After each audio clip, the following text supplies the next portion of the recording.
It's interesting because I always knew, for some reason, that wherever I was at 30, that I would be there the rest of my life. Wow. When we got the revelation of the church, at the end of 84 and the beginning of all through 85, I remember getting up before the church and saying that we will be sent and not went. That if we go from here, it'll be because everybody is in agreement and God is sending us. Because I understood the calling at that time.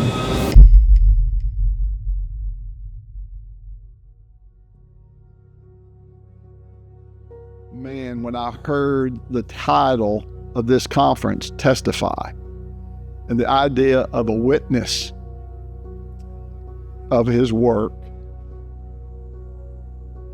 I have to tell you,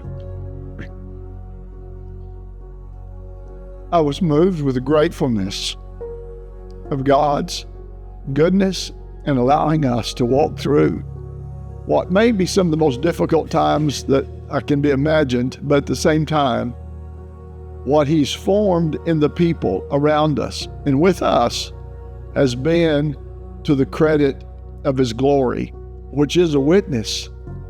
It is a witness of his work. Would have never thought. I know when we came to Claremore, I was hungry for the things of God. Did not know anywhere where there was a move of the Spirit. We ended up going down to New Orleans at Marvin Gorman's pastor school.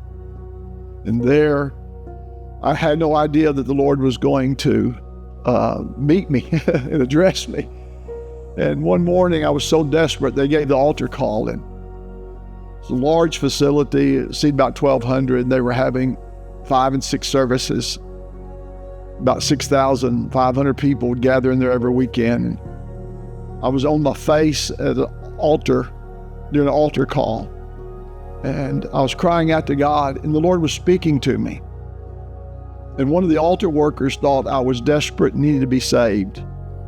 And one of the more mature or seasoned altar workers said, "Hey, I think he's a preacher. Leave him alone. God's talking to him." And man, was he. I still have it written down in my little notebook. I brought you here to show you what I can do in the life of someone who's totally sold out to me. And then I heard him say, "I'm going to change your ministry from this day forward. I'll give you the strength of Samson." I didn't know what that meant. I think today it might be some energy and strength that he's given over the years. But what he said that day, I had a vision of lights all across this nation. I was so young, not understanding what God wanted to do with what we'd call apostolic hubs today. But I saw every major city, be around the Tulsa area, Little Rock area, New Orleans, all across, huge giant lighthouses going up, in my mind, hundreds of miles, but hundreds of feet or hundreds of miles into the air. And I could see the United States, and it was dark everywhere, but these lights were touching. And I heard the Holy Spirit say, "I'm going to raise up." And I didn't know what the word apostle was for sure. And I just said, "I'm going to raise up pastors," and I said leaders. That's all I could think of. Pastors and leaders that will be a bright light in a world that seems to be growing darker. And I knew the emphasis was it seems to be, but what God would be at a providential work. Not knowing, that was in 1981, not knowing that in the next few years, the Lord would give insight to what it really meant to be a witness of his work.